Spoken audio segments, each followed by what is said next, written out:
Okay, I'm gonna crank out another video here and talk about beginners' thoughts on openings and piece mobility.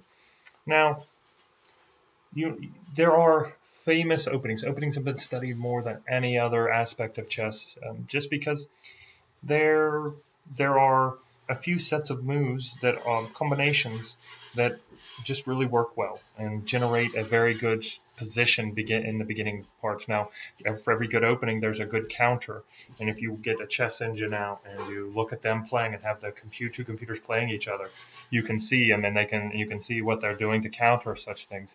So there's openings, famous openings, and then there's counters to those openings. Do I have all those memorized? Absolutely not. And so one thing I could do better is to memorize some more openings and counters to those openings. But it's not necessary for right now. We're just trying to build our chess knowledge up to a point where we can play and have fun and get a little better and a little better and a little better. And then when we want to go to something more specific like learning a chess opening, you can. I mean, you can do that even now if you wanted. But my suggestion is play a little bit, watch my videos, like them, right? Maybe some good positive comments, and then try to slowly, incrementally step yourself up here. So one thing I want to talk about is this idea of piece mobility, and the general idea is the more places that your piece has to move, the better off it is. Okay, so the more options, right? More options is better. Well, if we have a knight, say out, so we have a knight here. Okay, he has more options. He can go here. He can go here. He can go here. He can go here. He can go, well, there's a piece there, but he has the option to go there if there's no one there. Here, it's protecting that piece, right? Here and here. So there's a lot of options. But what happens if you're on the board, the edge of the board? The edge of the board, it's taken out part of its pieces here, or not part of its pieces, part of its potential moves. Now, it's not to say I've never put a knight on the edge of the board. I put a knight on the edge of the board many a times. I'm just saying, in general, the more mobility the piece has or options for movement, the better off it is. It's a general idea. So I'm going to give you general ideas, and then you got to kind of mesh them with what you know, play some games, make some mistakes. As I said before, you got to make some mistakes to learn from them, and then kind of create your own ideas and theories, and then challenge those own ideas and theories. So one thing I want you to think about is mobility, piece mobility.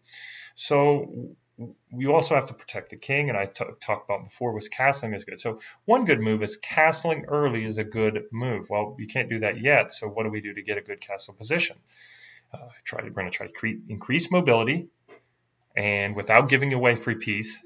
And so we do this as this.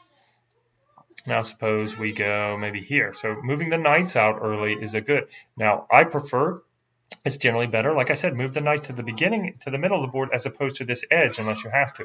Notice I'm not going to move these pawns. Now there are openings where you move these pawns out, but in a general idea, a general world, generalizations here that you want to, if you're going to castle over to the side, you don't really want to move those out, okay?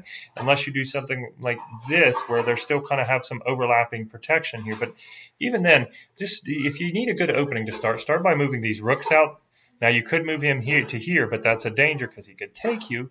Yes, you could take them back, but in general, that is you want to increase mobility and get these pieces out without ruining your castling positions in all situations. So what if I move this knight out here? I can move the knight out here. Threatening, right? He's threatening, and I'm not going to go all into this, the strategy, but you do have protection there, right? We have protection. We have this here. Okay, and later on, I can play a game and talk you through the way I'm thinking with it. All right, so now I'm going this, and here we go. Maybe we get him out next here. All right, good. And now maybe this person does this here, and then I can get this out and say, here, look at that. That's kind of a good position. Now I'm not giving him away, but now I'm making away from my castle position. Suppose they move him out here. Now, moving these knights to this position, moving these pawns out a little bit, moving the bishop out a little bit is generally a good idea. Notice I haven't kept those there. I've kept those there. Now we can castle. I have not moved the king. What are my rules? Haven't moved him. Haven't moved him. Nothing in between. And I'm not castling through check, into check, or out of check. Boom. There we go. And now this person maybe does this. That's called a pin, which I'll talk about later, because I can't move this away. Oh no, because you're going to get your queen taken. So if you could, and as my previous video, if you could trade a bishop for a queen, wow, black would love that. White would hate it because how much points is white giving up? 9. How many are you giving up? 3. That's a great deal for black. Terrible for white. 3 versus 9, so a 6-point differential.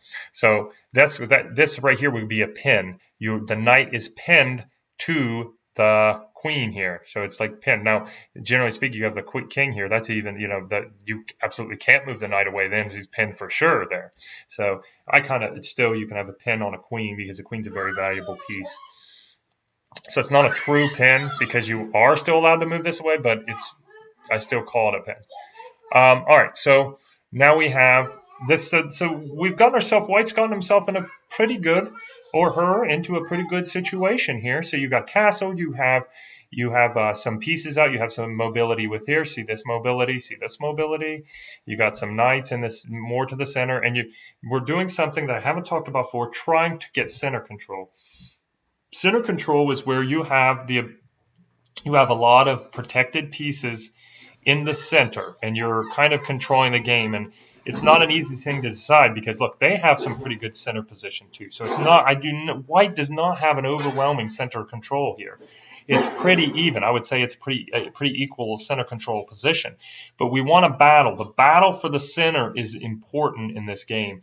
And I'm not saying that you can't move these, and I'm not saying you can't move these, or there would be situations. But I am loath to make a move with these pieces here in front of your castle position. Like you could do this. Oh, I'm going to scare him away.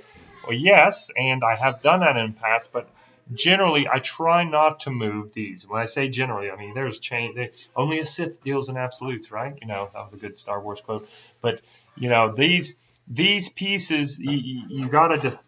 There are times you have to move them, but in general, I try to keep the wall of protection here as long as possible.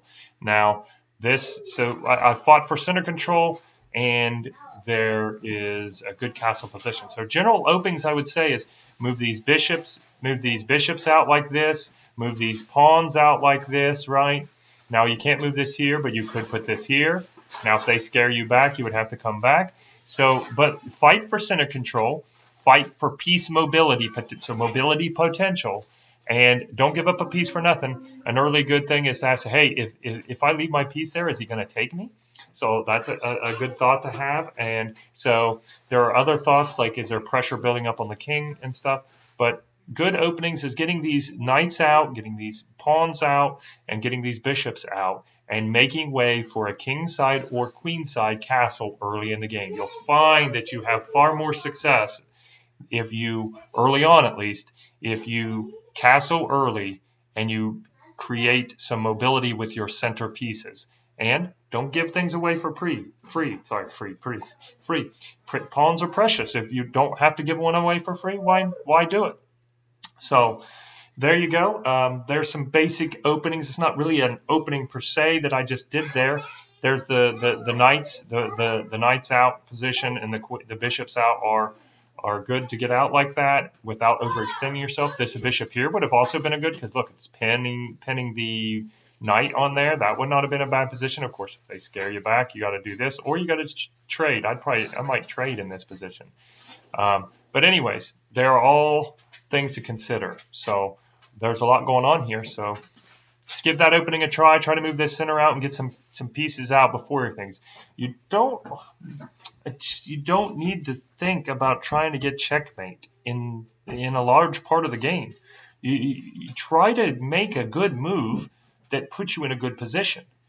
Don't try to win the game on a move, especially early in the game. There is no winning move.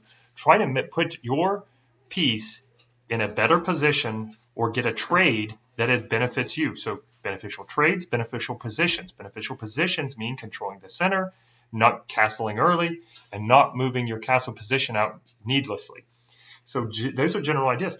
Try to control the center with some patience, create more mobility, have overlapping protection with your pieces, castle early, and don't get your queen out. That's the one I haven't talked about yet. Don't get your queen out too early. That's one of the 7 deadly mistakes, is getting your queen out too early. So try to be patient and try to put your pieces in better position. Don't necessarily try to win the game on every move. So, hope you enjoyed.